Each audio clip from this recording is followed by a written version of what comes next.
It's crossover Thursday here on the Locked On Podcast Network. That means it's AFC North rivalry time as the Pittsburgh Steelers take on the Cleveland Browns. We've got our crossover episode with myself, Chris Carter of Locked On Steelers, and Jeff Lloyd of Locked On Browns. We're going to take a global approach and look at the AFC North, where they've started, where they've come, what's going to happen in these final weeks, and who might be in the playoffs. Then also, of course, asking each other questions, getting you ready for a huge showdown on Monday Night Football. Let's get into it. You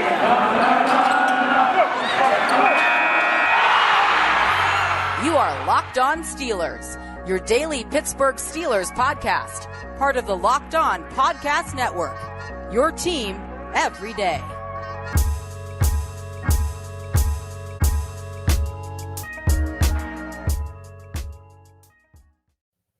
And welcome to the Locked On Crossover Thursday. It's Chris Carter. It's Jeff Lloyd. We're going at it. Jeff, we've been doing this for quite some time now. It's good to see your face on camera, buddy. But it's a huge matchup for the destiny of the AFC North. Neither of these teams lead the division, of course. The Steelers sit at 7-7-1. The Browns sit at 7-8. Both of these teams need to win this game to keep their playoff hopes alive. Both of the teams need some help. But it's an exciting game, and it's also an exciting year to kind of see what the AFC North is going to be moving forward, because I think all of us were looking at this as a season where we thought the Ravens would be the team that would be one of the guys out front, and they are right now, but they're trending so far backwards because of their injuries that the Bengals have taken things over. Jeff, I wanted to get your thoughts on the Bengals and what's been the biggest factor for them taking out such a strong hold of the division this year. Whether you agreed with it or not, the Bengals' approach of drafting Jamar Chase where they did, it seemed like they were okay at the skill position, maybe a little bit more invested in the line. But you see the makings, and I think for me, the one thing I can maybe describe what this Bengals offense kind of looks like, and I'm not saying Joe Mixon is Marshall Faulk, but you go back to maybe like the original Kurt Warner with the Rams, what you can do with this type of wide receiver room. Boyd maybe playing in Oz-Hakeem, then you have Chase and you have Higgins kind of maybe giving you the Bruce Holt effect. It's a special unit, and the potential of it with the age of it. And, the fact that, Cincinnati really can't draw free agents. So, the possibilities there that if this looks really good, they can make it sustainable just by paying everybody. They always have the cap space to keep their own. It's a question of whether or not they can bring in others. Still a little work to do on the defense, but that's fine. Maybe they can actually draw a free agent or two if they're actually able to pull off this AFC North. They can still invest in the line. You have everything else you need to skill. I think everybody knew the potential was there in Cincinnati. Granted, nobody has, been successful in this division, kind of like we thought. Maybe we figured there'd be an 11-win team by now, 12-win team by now. Obviously, that's not going to happen anyway whatsoever. So everybody kind of lied around in the weeds. And the Bengals offense just, continues to click. Interesting enough, the only, defense they seem to have an issue with at one time was the Browns, which ironic enough, I guess, is where we're sitting here. But you really, really look at where, the potential is for the Bengals right now. And like you said, the Steelers, obviously some major changes probably coming there. The Browns are going to be faced with some tough decisions.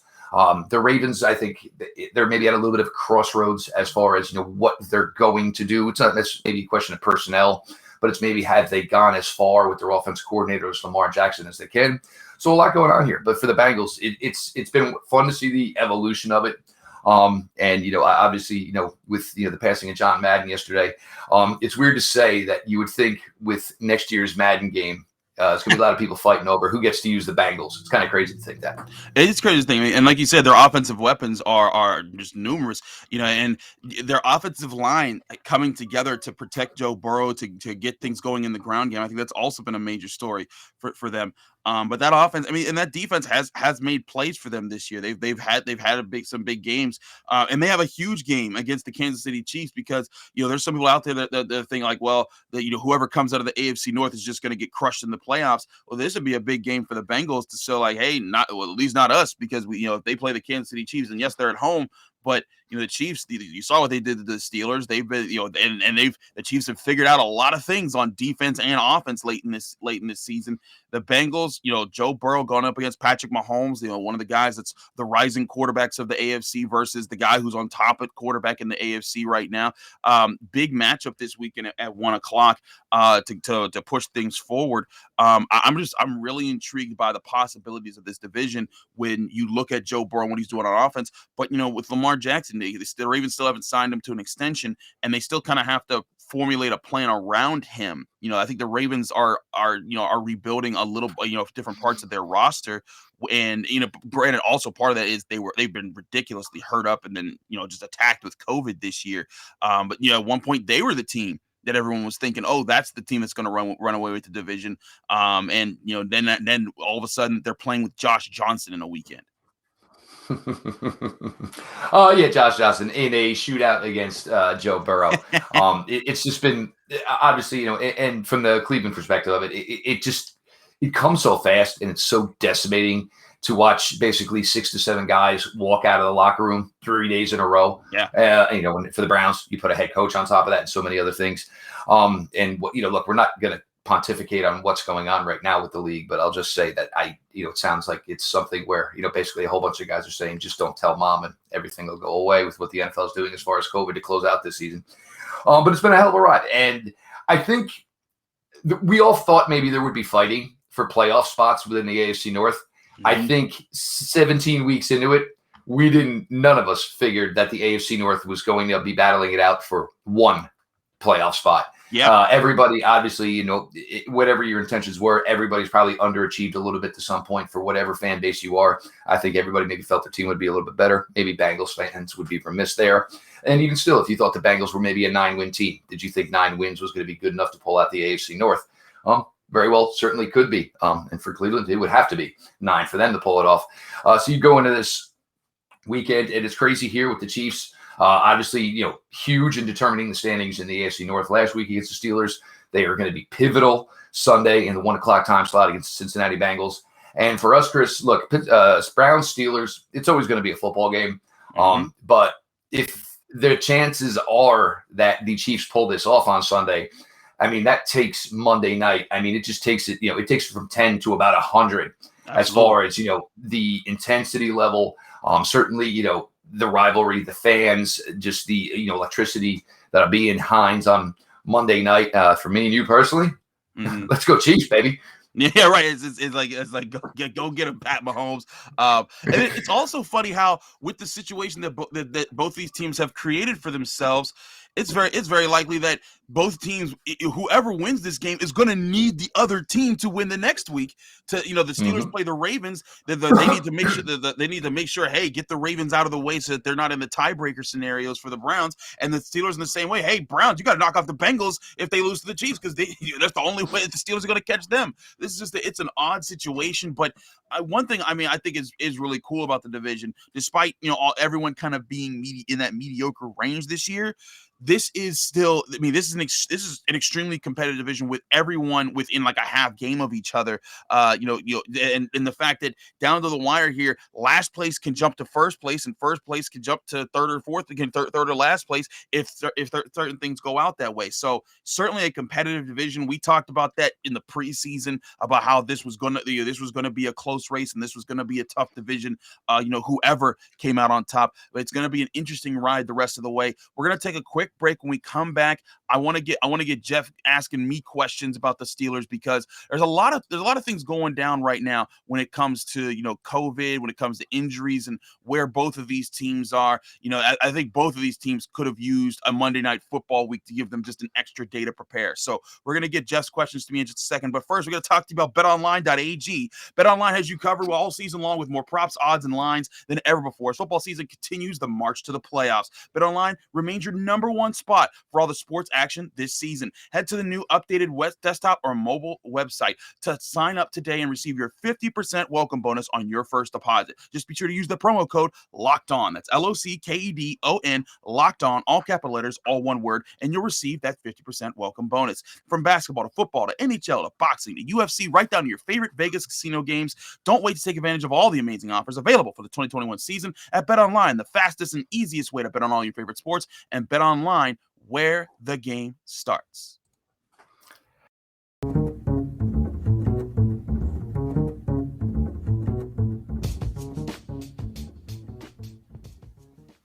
Just want to make sure everybody understands, of course, happy holidays from all of us here at the Locked On Podcast Network.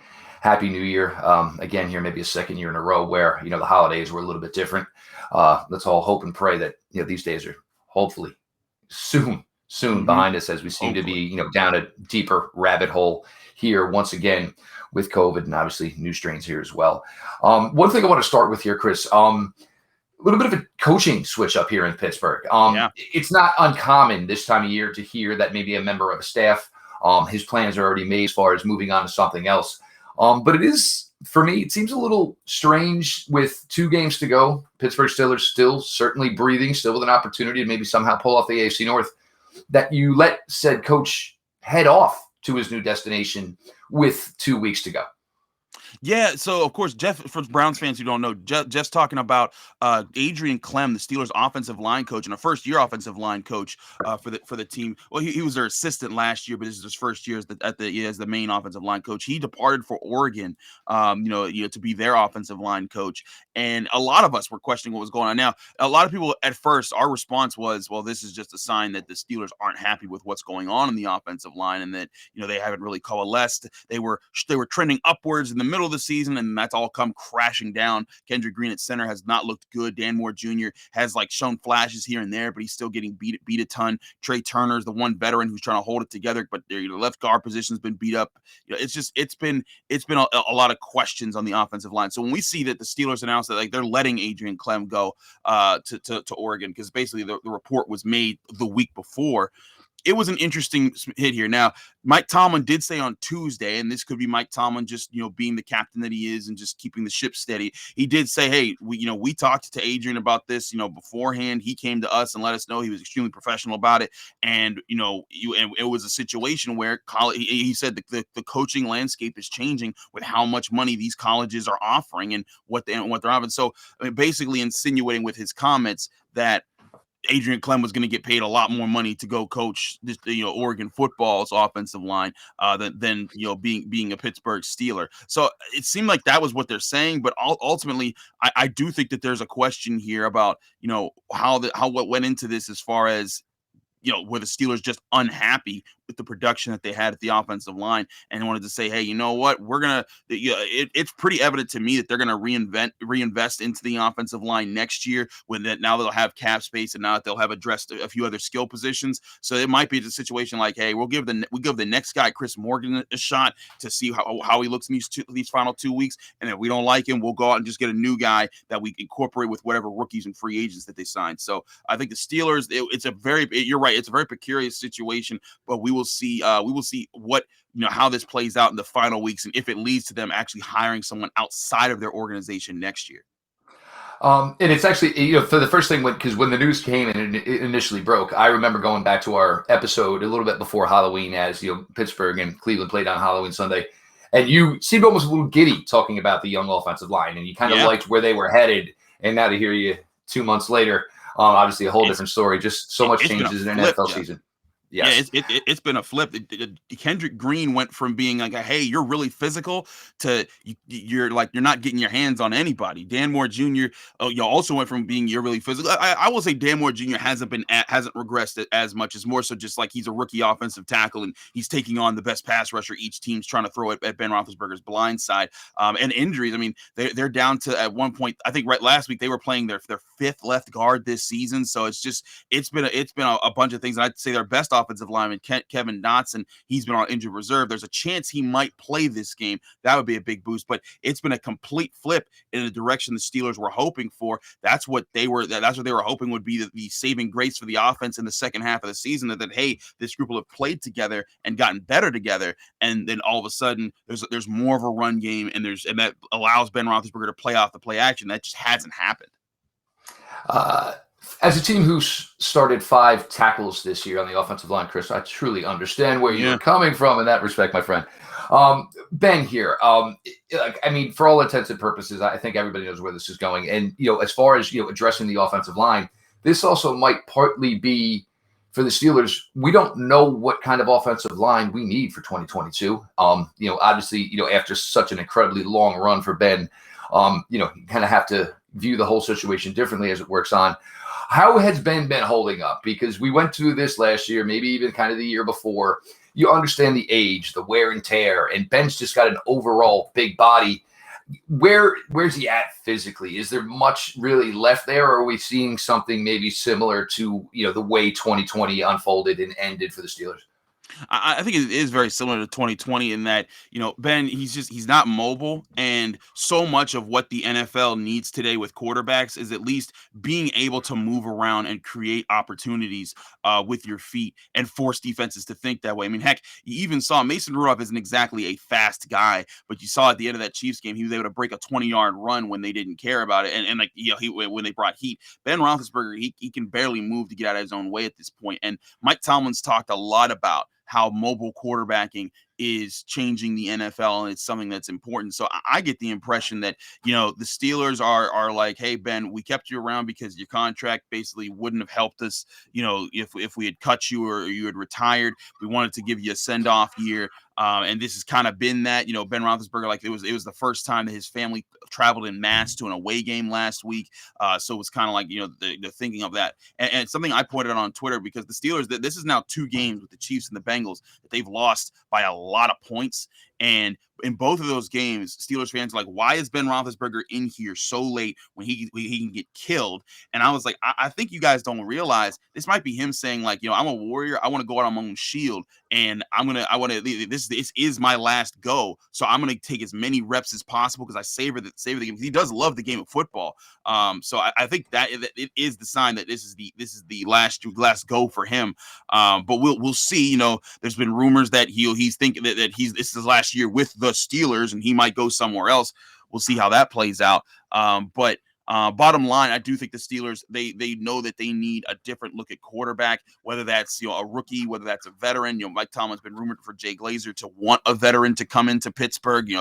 I've talked to a former GM of the Bills and a guy who worked in the front office of the Pittsburgh Steelers, Doug Whaley. He says that you shouldn't actually rule out Aaron Rodgers or Russell Wilson for the Steelers. I have my own opinions on how they need to focus on reconstructing other parts of the team and maybe waiting for their guy to come at quarterback. But it's the biggest question in Pittsburgh that'll be happening all offseason until we know what happens. And of course, everyone just keeps like ESPN is going to keep bringing up Aaron Rodgers as a potential thing in Pittsburgh until it doesn't happen. Because that was kind of my impression. Because of course, Browns fans still clinging on. Maybe because that was probably the one takeaway you got from Saturday. Aaron Rodgers and his team looked at the Browns and said, "Oh, you know what? We'll just go there. I'd rather just play the." And I think the whole thing now is where we're truly at with Aaron Rodgers is Aaron Rodgers' camp may have had enough talks with enough people to realize that the best place for Aaron Rodgers is right where his butt is sitting right now. About to be the number 1 seed here yet again. So look, let's not do this again. Seriously. I don't want to do this with Aaron Rodgers again. Maybe, unless Wheel of Fortune comes up, we can talk about him maybe taking on another game show or something of that nature. Chris, the defense, TJ Watt has been absolutely phenomenal. We talked, and there's been a lot of issues with the defensive line this year as far as, who's in, who's out. Cam Hayward still tackling people, 7 yards after the whistle, 7 yards into the end zone. Hey, I admire the hustle and whatever. If you're a legend in the game, you can get away with certain things in Cam Hayward. But the defense, and look, it's not fair to give anyone and base any defense off of a game against the Kansas City Chiefs. But I know they were starting to pick it up again. And then all of a sudden now it seems like, you get into these teams that can throw the ball all over the yard. And then now the Steelers have had some issues with that.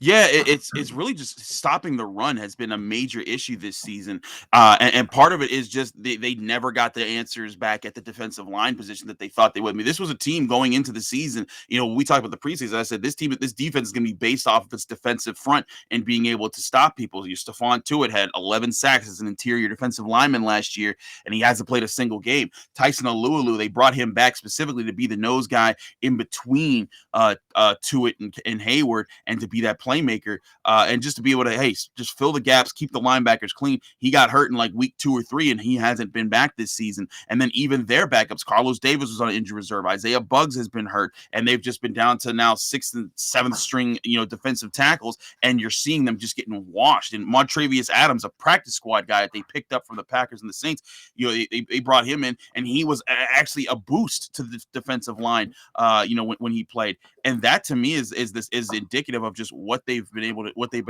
to achieve at all. It's remarkable to me that this defense still is able to hold offenses to less than 20 points in some games. Because if I'm an offense and I look at this defense, I say, hey, is that Isaiah Loudermilk? Is that Henry Mondo? I'm running right at those guys. Keep Cam Hayward over there. We're gonna double team him and make sure he's not at the game. And another thing about Cam Hayward, this is a dude with 8 sacks in a year where he's getting all the double teams, 12 tackles for loss, playing at a really high level. And also you see him not giving up, like you said, like when him chase people down. Justin Herbert was on like a 40-yard run earlier in the season, and he was gonna walk to the end zone, and all of a sudden you just see big old Cam Hayward just running him down, and he tackles him and saves the touchdown.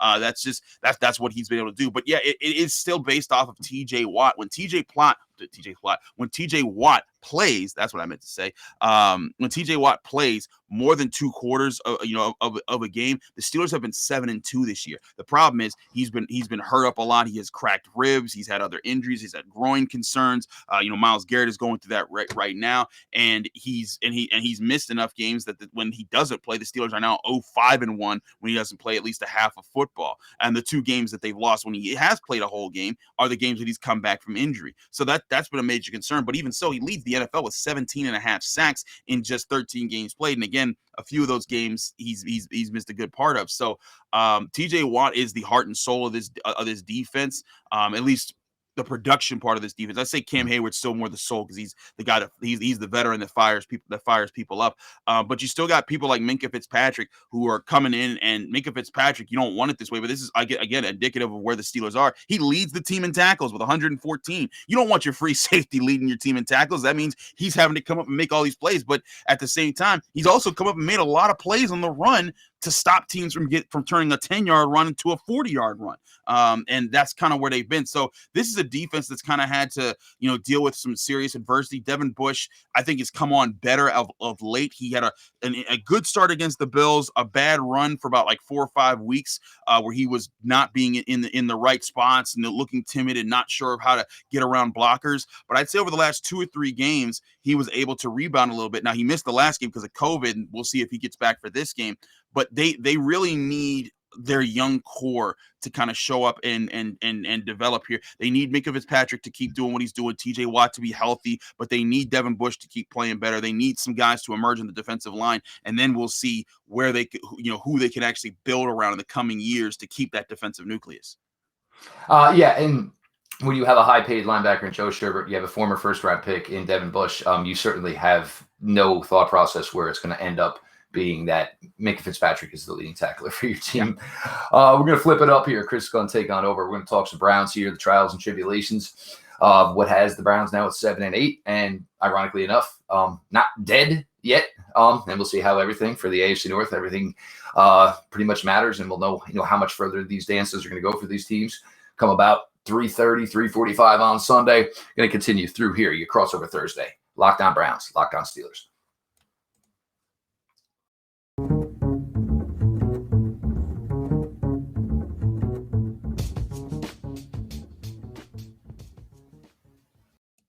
Wrapping things up here on Crossover Thursday, it's Locked On Steelers talking Locked On Browns. Chris Carter, Jeff Lloyd, your guys in the AFC North holding it down for you on a Thursday.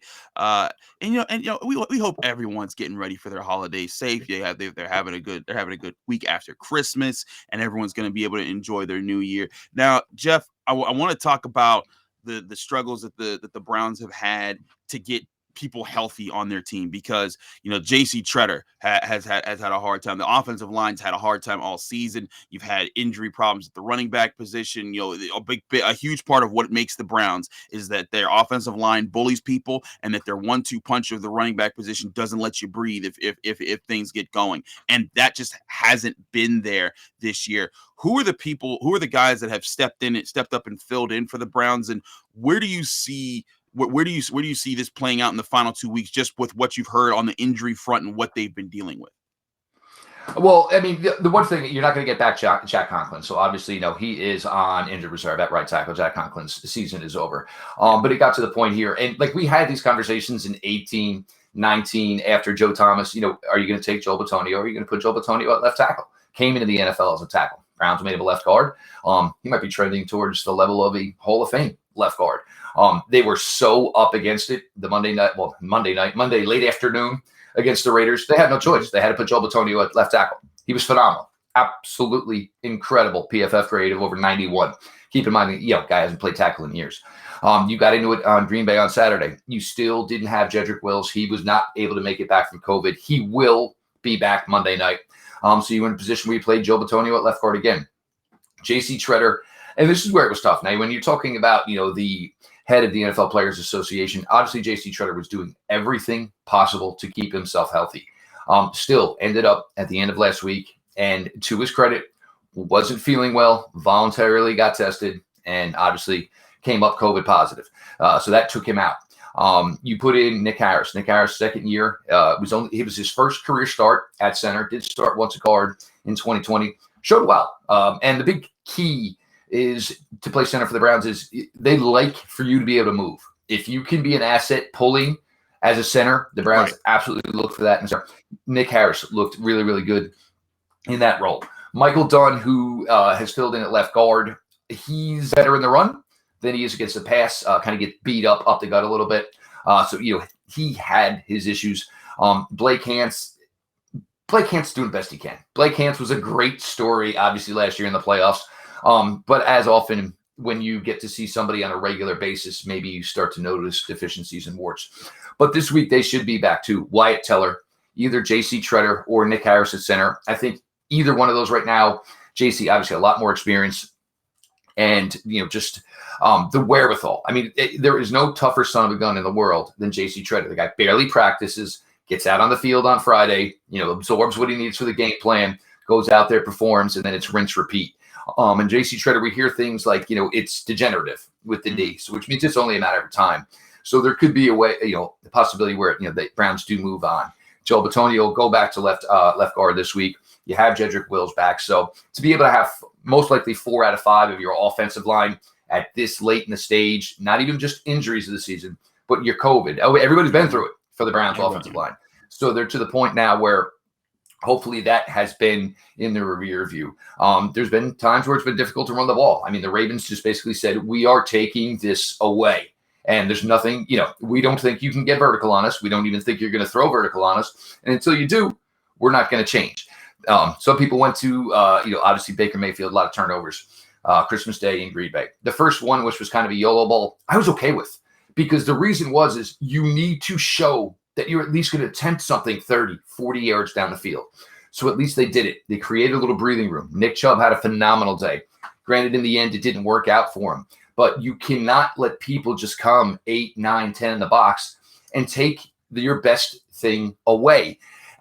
If you do, you're foolish. So you at least have to challenge. Hope you draw, pass interference. Hope at least it goes incomplete. Obviously, they didn't get some of those breaks Saturday, Christmas Day in Green Bay. But you have to do it in order to get your best asset involved in the game. So it's been tough. And, for the Browns, it was a tough, 5-day period between the Raiders and Packers. It was tough before that, finding out who's in, who's what, how many guys are going out the door. Then you mix in things like trying to get players back. Greg Newsome, big part of their secondary. He was trending ready to be back with a concussion. Oh, no, 2 days before Christmas, he lands on the COVID list. So it's been tough in that respect. But, offensively, they're going to be as healthy as they can get, or possibly B, they'll be as healthy as they can be going into this game. He should have Kareem Hunt back for the first time now in 3 weeks after he essentially missed a month earlier in the season. So hopefully he's got fresh legs. You can pair that with Nick Chubb, who's been doing some good things. And Dearness Johnson has gotten the job done when they've called his number. Before we flip to the defense, I gotta ask about Baker Mayfield and where Browns fans, where you stand, where you think the organization stands on his future with the team. Because again, first overall pick, he's been a pride of Cleveland. He's been a guy that everyone's been excited around. But he has a 4 interception game. He's had some struggles this year. Granted, he's also had a lot of struggles with the receiver. I mean, you go back to that last Steelers Browns game. Jarvis Landry didn't haul in some key passes that would have changed that game and would have put more pressure on the Steelers. Donald Peoples-Jones has certainly dropped some passes that Baker Mayfield has put right in the bucket. And Odell Beckham Jr. leaving the team in the middle of the season. There's a lot of things that have gone into it, but is there still a sense of confidence that Baker's still the guy of the future, or is this kind of a trial period? Did you think the Browns were going to say, hey, Baker, you got to show it now, or we got to make other plans? Well, this is where it gets crazy because look, I mean, with the scenario still there that the Browns could win the AFC North and host a playoff game, with all that's gone on this year, and he would obviously most likely be a key factor in getting these final 2 victories if it plays out like that. Does that maybe absolve some of the sins of earlier in the year? We have no way of knowing what exactly the injury's done to him. The shoulder injury. The second interception was poor mechanics. I mean, his footwork is off. It really is. His foot, I remember seeing his ankle roll. I was like, ooh. And that's something he did to himself. Like he didn't, kind of corkscrew the wrong way. Was it rust? Some people want to claim that, but his footwork's kind of been off this year. Look, your footwork's off. You're a short quarterback. That's what's going to happen. Ball's going to rise. It's just the way it goes. A plus B equals C in that scenario. Where do the Browns go from here? Russell Wilson has a no-trade clause. Deshaun Watson has a no-trade clause. I'm not saying that if it came down to maybe 1 or 2 teams, the Browns could have some more appeal than another team. The whole Deshaun Watson thing, look, that's not something I don't even want to come close to even speaking about. There's a lot of stuff that's got to go on outside of football before you even talk about where Deshaun Watson's going to be playing football.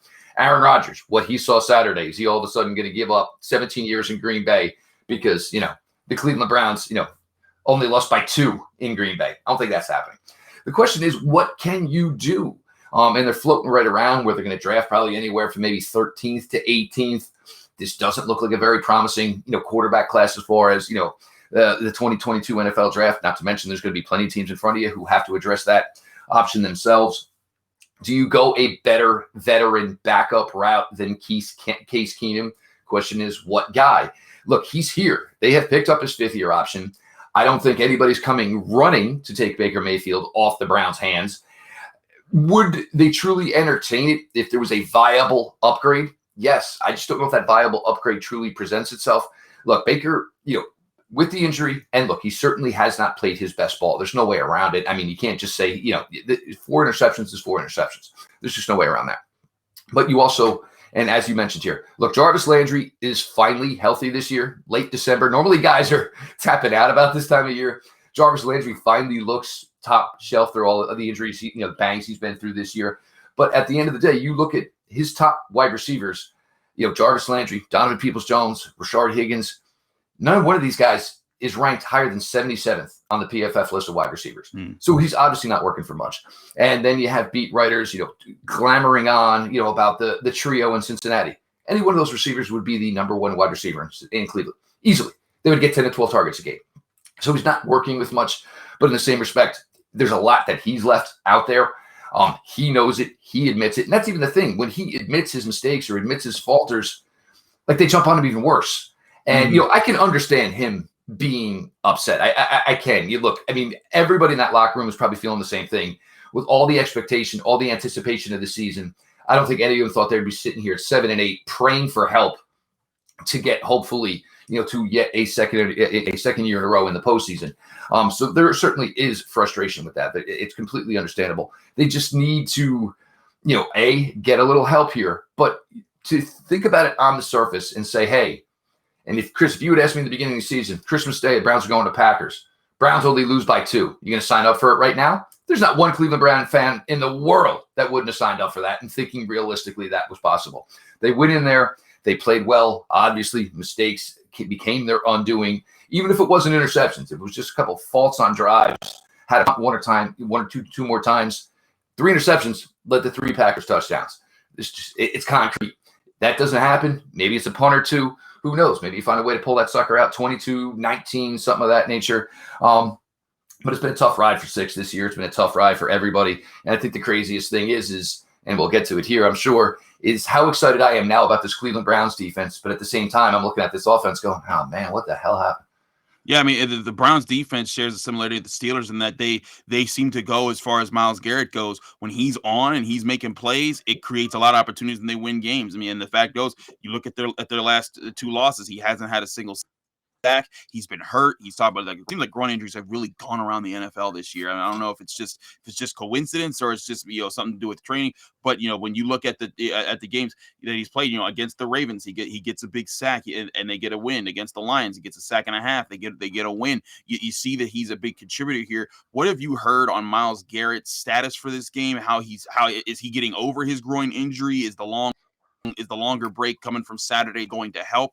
And how have guys really built around him on this Cleveland defense? Because you've seen Jadeveon Clowney get 5 sacks this season. He hadn't had that many sacks, I think, in the last couple seasons. Well, the thing with Myles, and this is where, look, I mean, you can have somebody that's viewed as being the star, but I think what Myles Garrett did Christmas in Green Bay was, you see, hey, he's just another guy who cares about us and wants to be there with us. And I think it got to the point later in the week where once Myles basically said, look, I'm going to be out there. I don't know what I got. I think the Browns even stopped asking. It was like, all right, as long as you can go out there, just stand and wear that number 95 jersey, because number one, we ain't got anybody. But at the end of the day, people got to say, that's Myles Garrett. You have to take account that it is Myles Garrett. Maybe as the game goes on, you say, look, man, maybe we don't have to chip. Maybe we can get away without double teaming here. Things you can do. And, Jadeveon Clowney being back this week certainly helps because there's nobody else that the Browns could put out. Look, Porter Gustin, Joe Jackson, they try, put out their best effort. They just not the overall freak athletes that Jadeveon Clowney are. So now if you still have to put some attention to number 95, you have Jadeveon Clowney on the field. Opportunities for him. Malik McDowell about this week. He's been better as a pass rusher than he's been at times. He's a splash guy in the run game. But with the Browns defense, I think they've truly grown, and the Browns don't do captains, but by all means, Myles Garrett would wear that C on his chest, and he'll play.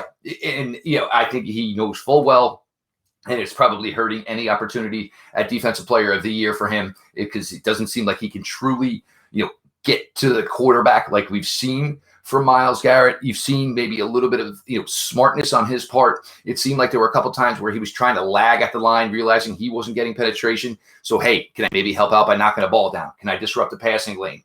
And using his intelligence to go along with it, because that's one thing that's probably underrated with Myles Garrett. As great of an athlete he is, Myles Garrett is a very, very intelligent man and gets very, very smarter football-wise as the years go on. So it's been great to see him evolve as a leader and him being out there. And there was probably had no business, my guess, and he looked maybe 60%, 65% of himself.